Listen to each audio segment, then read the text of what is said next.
भीड़ शोर कर रही है। हजारों कैमरे चमक रहे हैं और मंच पर खड़ा है देश का सबसे ताकतवर व्यक्ति। लेकिन इस शोर के पीछे एक खामोशी भी चल रही होती है, एक ऐसी खामोशी जो हर पल खतरे को तलाशती है। ये कहानी है भारत के प्रधानमंत्री नरेंद्र मोदी और उन खतरों की जो अक्सर दिखाई नहीं देते लेकिन हर पल मौजूद रहते हैं। साल 2014, जब नरेंद्र मोदी ने देश की सत्ता संभाली, राजनीति की दिशा बदलने लगी, भीड़ बढ़ने लगी, लोकप्रियता आसमान छूने लगी। लेकिन जैसे जैसे भीड़ बढ़ी, वैसे वैसे खतरे भी बढ़े।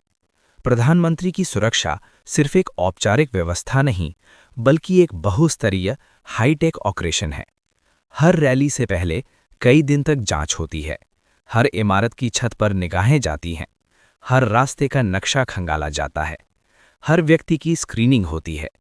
क्योंकि इतिहास गवाह है, भारत ने अपने 2 प्रधानमंत्रियों को हमलों में खोया है, और यही वजह है कि प्रधानमंत्री की सुरक्षा को लेकर कोई भी चूक राष्ट्रीय चिंता का विषय बन जाती है।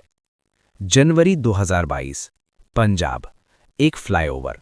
प्रधानमंत्री का काफिला अचानक रुक जाता है। आगे प्रदर्शनकारी मौजूद हैं, पीछे सुरक्षा वाहन, बीच में देश का प्रधानमंत्री। करीब 15 से 20 मिनट काफिला वहीं खड़ा रहता है।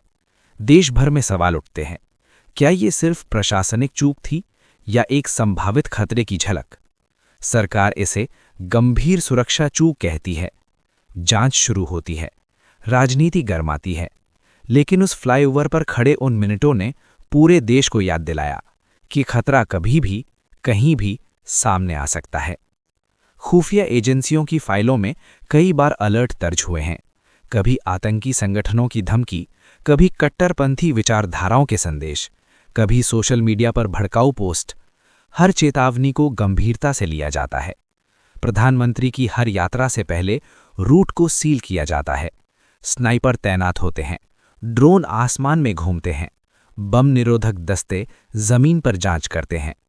एसपीजी, स्पेशल प्रोटेक्शन ग्रुप, हर पल उनके साथ साया बनकर चलता है।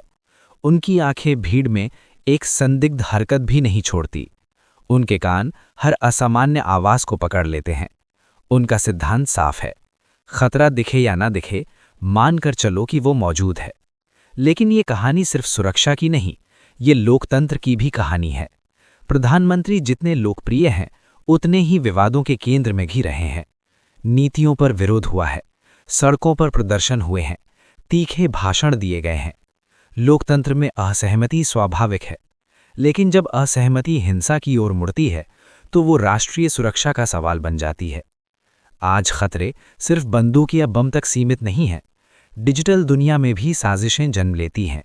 ऑनलाइन कट्टरता, फर्जी खबरें, उकसावे वाले संदेश, ये सब माहौल को प्रभावित करते हैं।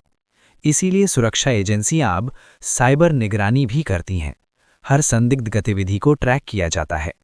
सवाल ये नहीं है कि खतरे हैं या नहीं, सवाल ये है कि क्या लोकतंत्र इतना मजबूत है कि इन खतरों के बावजूद स्थिर रह सके।